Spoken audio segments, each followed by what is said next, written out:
Oh my God. Hello, everyone. Thank you for joining me. I'm just truly so happy. All I want to do is make these videos, period.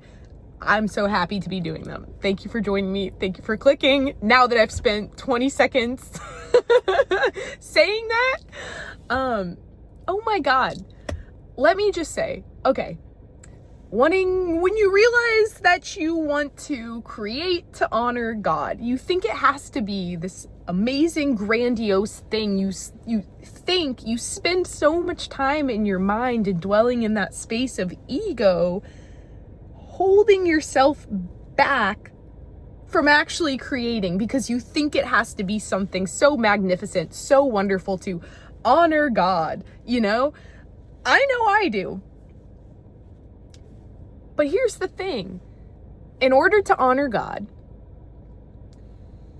we enjoy his creation, right? It's rooted deeply in a place of love. Even to claim that, to admit that that's what you want to do, here's where things start to go awry for me. So in my heart of hearts, I want to create to honor the creator. Okay, boom. That's where I should stop. That's where I should start. Then I should start doing that, right? But then in my mind, it starts to spiral in these different directions of these human worries and insecurities of, but how do I know I'm not doing it with a wrong intention? How do I know I'm not secretly a narcissist? How do I know that I'm not doing it out of my ego? Okay, the second you start thinking those things and feeling anything other than that pure love, okay, now your mind and your identity and your ego has taken control. And yeah, you shouldn't create in that energy. You shouldn't create in that energy. That's not the energy you want to create from. So change the frequency, tune back in to that love, because that does come from a place of love. That declaration within yourself, wanting to create to honor God, there you go. That love and that desire is in you. It's in all of you. I'm saying the term God. Maybe you don't directly align with God. I found that to be something I'm getting more and more drawn to because I like the idea of God being this all-encompassing being completely removed from myself. So I no longer enter a meditative space hoping to have a good session, being defined by coming out of there feeling more in tune, more enlightened. No, instead my focus shifts to a good session being, how can I bring glory to God? How can I honor the universe? Did I send enough love and gratitude and thanks into the universe? That's what dictates. So anyways, speaking of meditation, so there's praying, right? And this goes hand in hand with creation.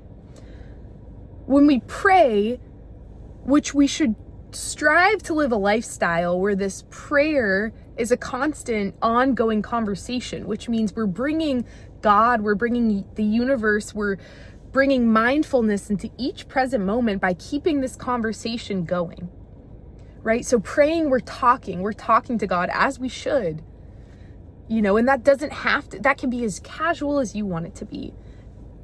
It should be like a best friend. I think that that's a great attitude to have. Now, over here, just as important as talking, is your listening. And that listening comes in the form of meditation, right? So prayer is when we talk, but meditation or contemplative prayer is when we quiet our minds and remove ourselves enough to create a space where we can just listen and receive.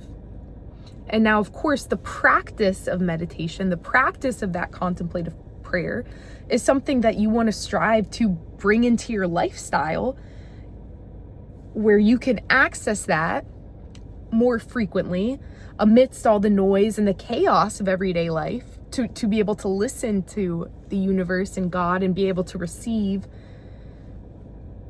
even when our physical reality is shouting at us, right? Our physical reality, our mental reality, our emotional reality. Can we still step away from that enough, back into the seat of the observer, the self, the witness that is witnessing, observing, experiencing this whole human life experience, the physical, the emotional, and the mental? Because God whispers quietly. God's a quiet whisper. So I think that's the best thing I can attune meditation to, is listening. That alert stillness of cultivating a space where those messages and love and light and peace and insight and whatever it is comes into you. Now, I realize that applies to just about everything. That applies to my creative life. And I'm sure a lot of yours, if you're watching this thus far, perhaps you are, or you would like to, or you're at least interested in the concept of taking a spiritual approach to your creative life. You feel, we all do. So if you're denying this, don't you dare click out, because every single person is an artist and a creator. It is our nature as creations to create. So that's a different conversation. Not really, but okay.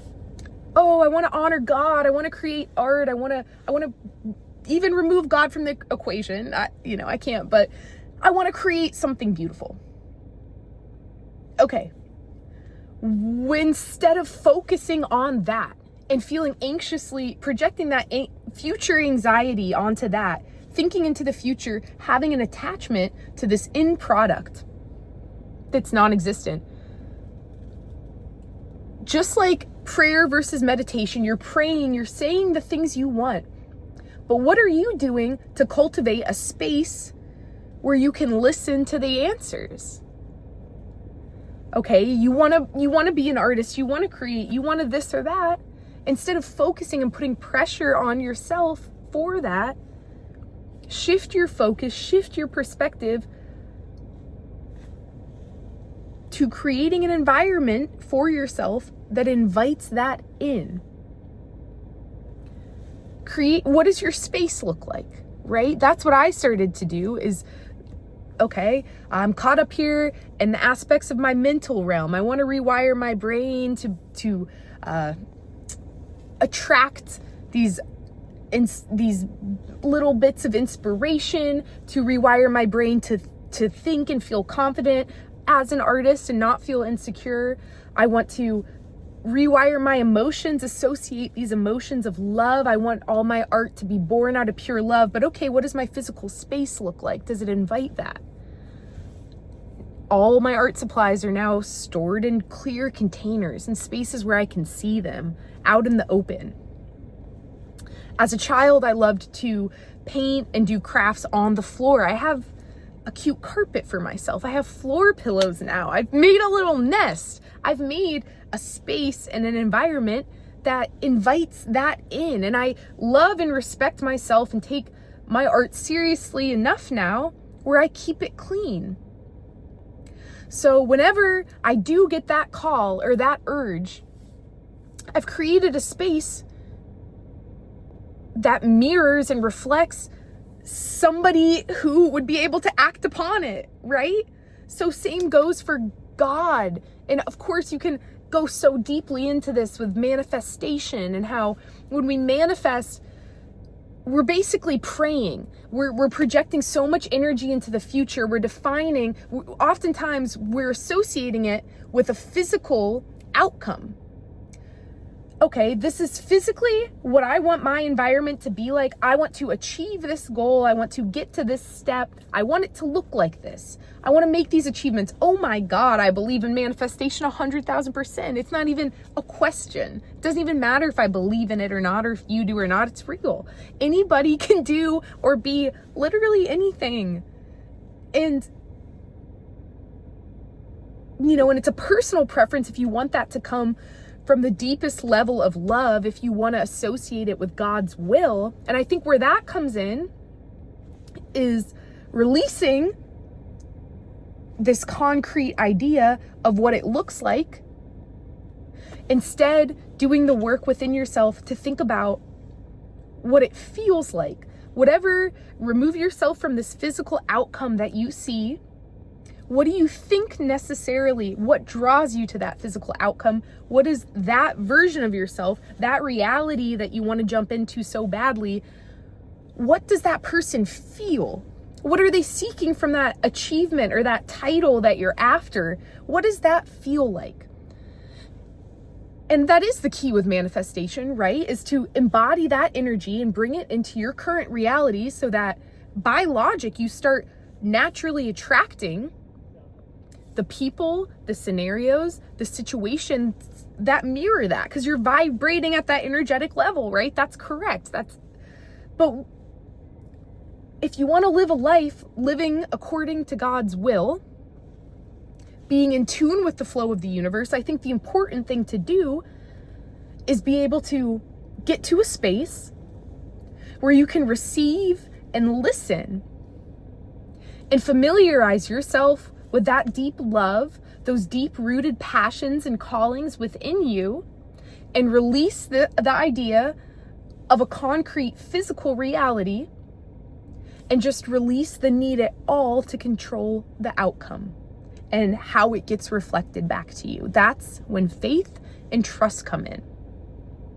And recognizing that you release the need for control, admitting that it never even was in your control, owning up to the fact that you wanted it to be, right? Because I'm not so righteous and holy saying these things that I can't admit that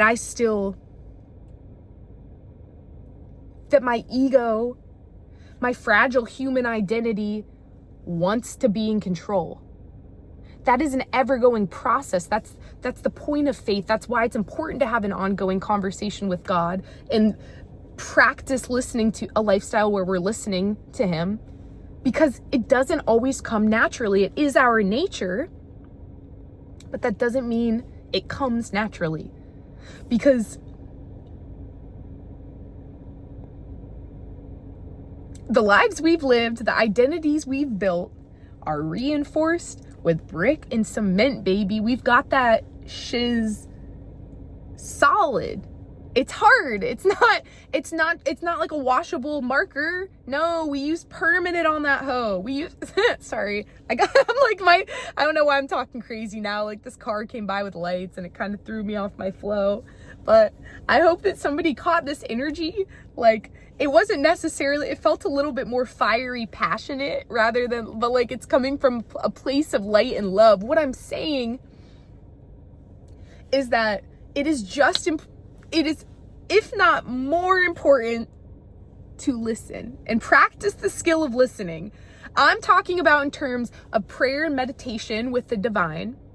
I'm talking about in terms of recognizing a goal versus being open to how it unfolds. For me personally, that's in an artistic lens. I want to flow creatively, but I need to release the idea of an outcome specifically, and instead listen to the fact that at my purest of pure heart of hearts, the goal is that I want to live in a creative flow. The rest is not in my control and never was anyways. You know, anything else that starts to come in that's rooted in anxieties or pressures, that's anything that's not love is fear. Anything that's not coming from a place of pure love and good intention is some form of fear, right? God is pure love. So act on that, act from that heart space. And sometimes if you can't get there, all right, keep showing up. When He calls upon you, He'll call. All right, now I'm kind of starting to go off a little bit, but yeah. Okay. I don't know if this necessarily turned out how I was hoping for, but again, there we go. I don't know if this turned out how I was hoping for. Girl, that's not even the point. You wanted to make this because you wanted to honor God and have some loving message flow through you. And I do believe like whatever like fiery passion was ignited in me right there, like maybe someone needed that hard truth of an attitude. So I hope this hit home with somebody. I hope somebody caught this flow, and I hope you pass it on.